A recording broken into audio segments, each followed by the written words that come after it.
Watching Sunday Sound Off with Frank Bull. Welcome back to Sunday Sound Off, our first hot topic of the night. It is the old, should we renegotiate a contract? This time it's Salvador Perez. He is the heartthrob of Kansas City. Everybody wants to, oh, of course, Salvy's so wonderful. TJ, do we just rip it up and renegotiate, or what do you do with this guy? You know, it's really tough because usually in these situations I'm pro player. I'm usually on the player's side, especially when a player is undervalued. If the market says he's worth more, he should get paid more. But the simple fact of the matter is that the Royals are spending a lot of money on players. It's not that they can't spend the money, but you don't want to put yourself in an undue, dire situation financially, potentially. And right now, with the way the TV contract is for the Royals all the way through 2019, it's just not feasible. I just don't think it's financially prudent for them to renegotiate Salvador Perez's contract when there's no real need to do so. Sam, what do you think?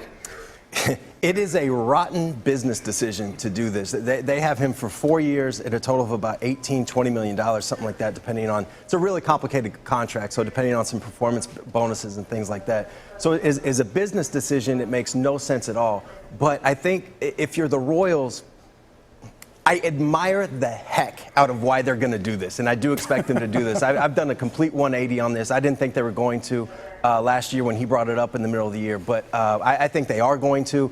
I wouldn't do it. I think it's a bad business decision, but I admire the heck out of why they want to do it. They've built themselves as about character, about culture, about guys getting along, about people being valued, about loyalty, and this is, really putting your money where your mouth is. Okay, Seren? Look, I think if you're just saying tear up the old one and throw down a new one, no, you don't do it. You can't do it because it sets too bad a precedent for everyone that'll come after Salvador Perez. If you're talking about giving him a $10 million signing bonus and a 2-year extension and maybe guaranteeing one of the years in front of it and adding on so you control him longer and he gets more money up front, yes, and I'm all for it. I think you do need to make the guy who's one of your leaders in the clubhouse happy. You do need to be fair, but fair doesn't mean just giving him whatever he wants, and I think that's where the rub is right now between the two. Our second hot topic of the evening, what would you do with Jamaal Charles? He's under contract for 2 more years. I think it's about a $5 million cap hit this year, $7 million next year. Sam, he's coming off, he's been injured. Tell me how you feel about, what are you going to do with Jamaal? Should you keep him or should you let him walk? I think he's their best offensive player. I think you play the guy. I know the injury history. They did well after he was hurt. They actually, rushed for more yards per carry after he was hurt. But he's still a player that the other team has to worry about. And the Chiefs don't have enough of those guys. I think you hold on to him and you make yourself a better offense.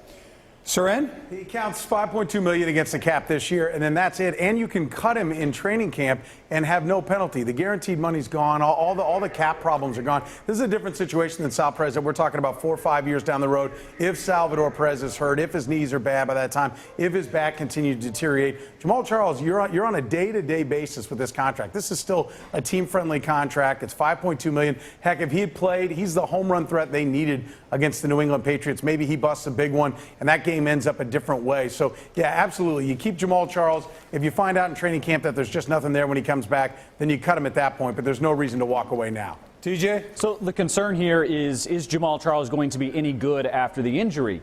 Let's give him an opportunity to play first to see if he's still good. And certainly you want to see the guy work out. You see the videos online of him doing workouts without a brace on his knee or anything like that. And it's encouraging. He's bounced back from this before. He's bounced back from it before, not just physically, but also psychologically too. He mentioned to me back in 2012 after that New Orleans game, he thought he was never going to be the same player again. Turns out he was better.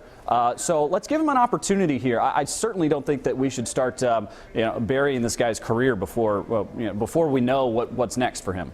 Okay, and final hot topic is RG3 a good fit for the Chiefs? Seren, what do you think as a veteran backup? I think he is. There's so many other issues that go into this, like the salary cap and all the other players that they have to sign. If it's just a vacuum and we say, does RG3 fit with the Chiefs? Absolutely he does. Andy Reid has proven to be a quarterback whisperer. He does the best at getting guys to get their career going in the right direction. I think he should absolutely want to come to Kansas City. And I think if you're the Chiefs, you should absolutely want him. This is a guy who's the #2 overall overall pick. This is the Heisman Trophy winner, 20 touchdowns, 5 INTs with 800 yards rushing in his rookie year. I mean, he's had years that are as good as anything Alex Smith's had already. You know there's still ceiling there. Sure, you want him. The question is anybody going to give him starter money? If they are, it won't matter that it's a good position because you won't be able to afford him. Sharon, let me add to that just a little bit. What does that say about you and the way you draft your backup quarterbacks? So your Aaron Murrays and Tyler Braze are still sitting on the bench still. It says that they were a fourth-round pick and an undrafted free agent. I mean, they are what they are. If they were better, you wouldn't need to get them. When you get a chance to get a top-shelf quarterback, look, Brett Favre was the quarterback of the Packers. They didn't waver on Aaron Rodgers. They drafted him. Okay, Steve Young was a guy that was a talent. The 49ers didn't say we got Joe Montana. They went out and traded for him. Those were great moves. It'd be a similar type of move.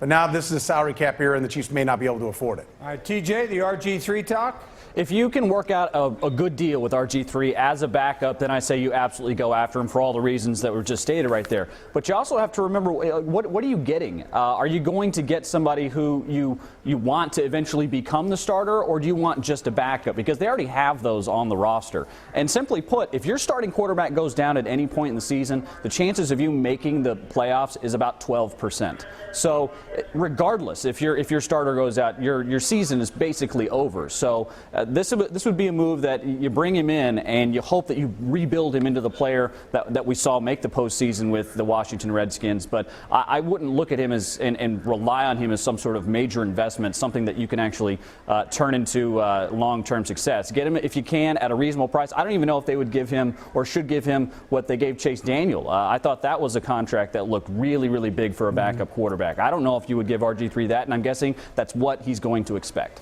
Sam, were you surprised when when RG3 was let go and also talk about the Kansas City Chiefs? No, the Chiefs are one of a few teams that RG3 should want to go to. I think the Chiefs are a place that he could have a lot of success. We talk about Alex Smith and Andy Reid and that connection there. There's actually a lot of similarities between RG3's first few years and what Alex Smith went through with the 49ers. RG3 had more success, but a lot of the drama and the up and down and that kind of thing. I think Andy Reid would be great for him, but these things don't happen in a vacuum, right? Like, there's a lot of other things that have to go into play. Like, just like we were talking about the Royals with Sal Perez, of a locker room culture and those things. That's something that the Chiefs have worked really hard at. So John Dorsey and Andy Reid need to figure out how he'd fit in the locker room, how Alex Smith would take it, if they could afford him. I mean, there's just a lot of moving parts that, it doesn't happen in a vacuum. He'd be a great fit, but I don't expect it to happen. I expect him to get a better fit somewhere else. Yeah, and they really have to be contract friendly because of all the free agents they have sitting out there right now. You're right. Okay, up next, we're going to get some final thoughts from the panel. It's their time to sound off on anything that's on their minds. You're watching Sunday Sound Off.